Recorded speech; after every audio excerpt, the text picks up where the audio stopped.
আমি ডক্টর রঞ্জন রায়। আমি MD in medicine. আমি চাকদা এবং কল্যাণী, তার সঙ্গে আহ, কাকিনাড়াতেও প্র্যাকটিস করি। আমি এখান থেকে প্র্যাকটিসে বসেছি 1993 থেকে, after doing my MD qualification. প্রথমে আমি এখানে প্র্যাকটিস আরম্ভ করেছিলাম, পরে কিছুদিন সরকারি হাসপাতালে কাজও করি, তারপরে আমি আবার প্র্যাকটিসে আছি এবং নার্সিংহোমে আমাদের পেশেন্ট আছে, সেখানে ভর্তি রাখি এবং সেখানে কার্ডিয়াক এবং নন কার্ডিয়াক সব পেশেন্টই আমরা দেখি আমি। তো আজকে আমি এই প্র্যাকটিসে করতে করতে যেগুলো যা যা দেখেছি সেই অনুসারে আজকে গ্যাস্ট্রিক আলসার এবং তার ডায়েট নিয়ে একটু বলার আছে। সেটা বলার জন্য আজকের এই এই এই অনুষ্ঠানটি। তো গ্যাস্ট্রিক আলসার হলো খোলা ঘা বা ক্ষত, যা পাকস্থলীর দেয়াল এবং ছোট অন্ত্রের উপরের অংশে তৈরি হয়। গ্যাস্ট্রিক আলসারের দুটি সাধারণ কারণ রয়েছে।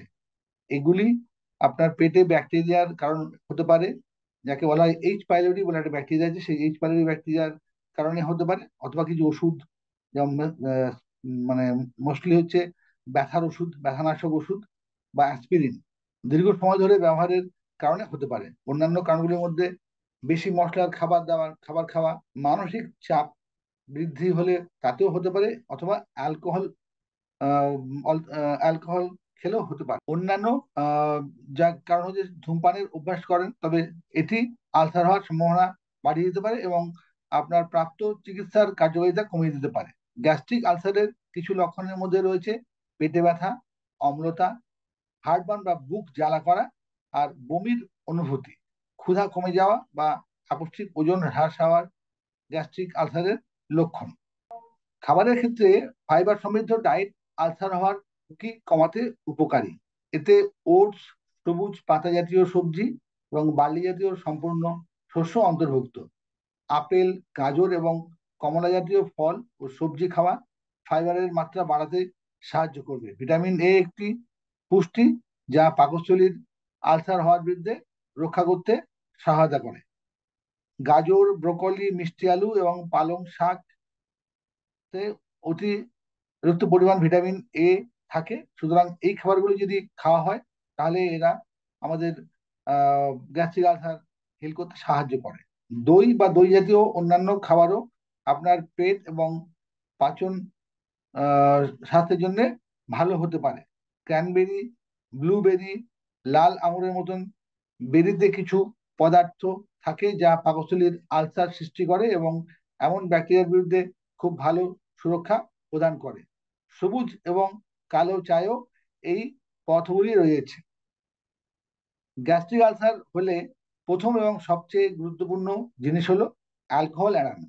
অ্যালকোহল আপনার পাকস্থলীর দেওয়ালকে ক্ষতি করতে পারে এবং রক্তক্ষরণের আলসারের সম্ভাবনা বাড়াতে পারে। কফি, সোডা এবং অন্যান্য কার্বোনেটেড পানীয় আপনার পাকস্থলীতে অ্যাসিডের উৎপাদন বাড়াতে পারে, যা প্রচুর জ্বালা সৃষ্টি করে। কিছু রোগী টমেটো এবং লেবু, কমলা জাতীয় খাবার থেকেও আহ এগুলো বেশি হতে পারে এবং সেক্ষেত্রে এই ফলগুলো এড়াতে হতে পারে। আপনাকে দেখতে হবে যে এই খাবারগুলি আপনার পেটে যদি কোনো জ্বালা সৃষ্টি করে এবং তারপর সে অনুযায়ী সিদ্ধান্ত নিতে হবে। যদি জ্বালা সৃষ্টি করে তাহলে সেগুলো আম, সেগুলোকে আমাদের এড়িয়ে চলতে হবে। যদি সেগুলো কোনো সমস্যা না করে তবে আপনি সেগুলো খেয়ে চালিয়ে যেতে পারেন, কারণ এগুলির অনেক স্বাস্থ্য উপকারিতা রয়েছে। সাইট্রাস ফলগুলি ভিটামিন সি সমৃদ্ধ, যা পাকস্থলীর আলসার সৃষ্টি করে এমন ব্যাকটেরিয়ার বিরুদ্ধে খুব রক্ষাকারী। তেলযুক্ত এবং মশলাদার খাবার এড়াতে চেষ্টা করুন, এগুলি জ্বালা এবং অন্যান্য লক্ষণকে আরো বাড়িয়ে দিতে পারে। মরিচ এবং অন্যান্য মশলাদার পদার্থগুলি সরাসরি আলসারের উপর কাজ করে এবং জ্বালা সৃষ্টি করে। সুতরাং উপসংহারে, যদি আপনি পাকস্থলীর আলসারের কারণে ভুগছেন তবে আপনার ডায়েটে আরো ফাইবার, শাকসবজি এবং ফল অন্তর্ভুক্ত করার চেষ্টা করুন। অ্যালকোহল এবং মশলাদার ও তেলে ভাজা খাবার এড়িয়ে চলুন, কারণ এগুলি পাকস্থলীর আলসারের লক্ষণগুলি আরো খারাপ করতে পারে। এরপরে বলতে গেলে যে আমার এতদিন ধরে প্র্যাকটিসের করার ফলে যে জিনিসগুলো আমি এতদিন জানতে পেরেছি সেগুলো আমি আর শেয়ার করতে চাই। সেগুলো হলো আমাদের এখনকার যে পরিবেশ বা পরিস্থিতি চলেছে, তাতে আমরা সবাই খুবই স্ট্রেসফুল কন্ডিশনের মধ্যে চলছি। সবাই চেষ্টা করছি যে অনেক বেশি বেশি কাজ করতে, এবং তার জন্য সবাই খুব লেট নাইট করি, বেশি রাতে ঘুমাই। ঘুমটাও পুরোপুরি হয় না, যেটা বলা হয় যে 6 থেকে 7 ঘন্টা একটানা ঘুমটা রাত্রে ঘুম খুব দরকার। এবং আমাদের রাত্রিবেলা খাওয়াটাও অনেক দেরি হয়, এবং খাবার সময়গুলো ডিফারেন্ট হয়ে যাচ্ছে। আমরা সকালে খাবারটা 9টা 9টার মধ্যে করে ফেলে ভালো হয়, তারপর দুপুরে খাবার 1টা 2টোর মধ্যে করা, রাত্রের খাবার 8টা 9টার মধ্যে করে ফেলা, মাঝখানে মাঝে মাঝে কিছু খাবার খাওয়া, যেগুলো আমাদের আমাদের এই মানে এত আহ, এত মানে যে কাজকর্ম এখন আমরা করি, তার মধ্যে এইগুলো সবসময় হয়ে ওঠে না, এবং তার জন্যই আমাদের মানসিক চাপও বৃদ্ধি হয়, এবং সেই সব কারণে আরো পেটের আলসার বেশি ঘটে যাচ্ছে। আমার প্রথম বক্তব্য ঠিক সময়ে খাওয়া দাওয়া গুলো করা, এবং আমরা খাবার না হয় মাঝখানে কিছু যেমন আগে বলা ভালো যে চেষ্টা করতে হবে।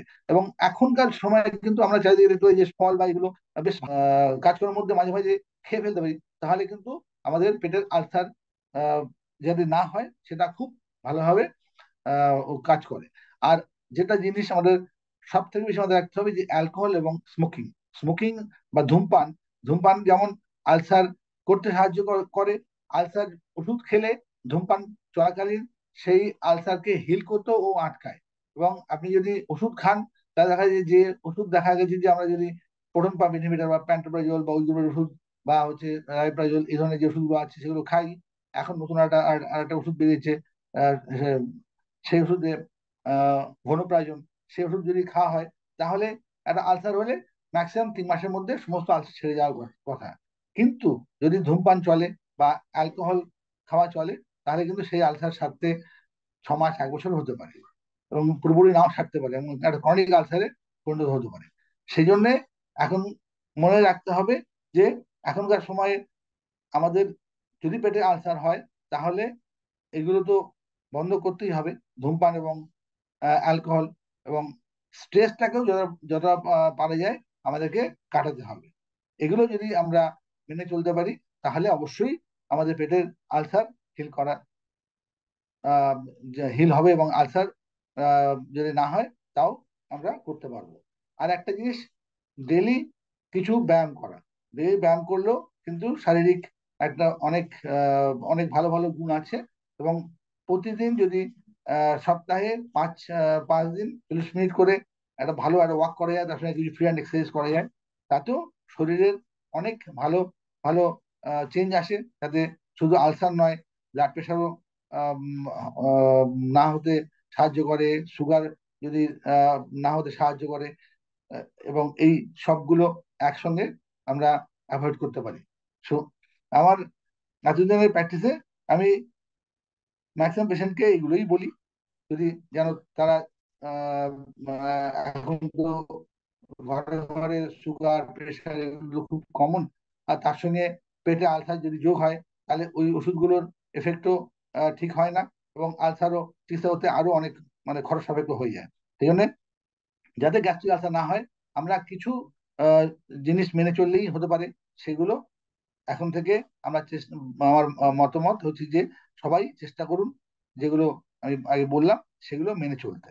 আর প্রতিদিন রেগুলার কিছু ব্যায়াম করে যাওয়া, এবং ঠিক সময়ে খাওয়া দাওয়া, 6 থেকে 7 ঘন্টা ঘুমানো, বেশি করে জল খাওয়া, এগুলো যদি আমরা মেনে চলতে পারি, তাহলে নিশ্চয়ই আমরা গ্যাস্ট্রিক আলসার থেকে অ্যাভয়েড করতে পারবো। Thank you.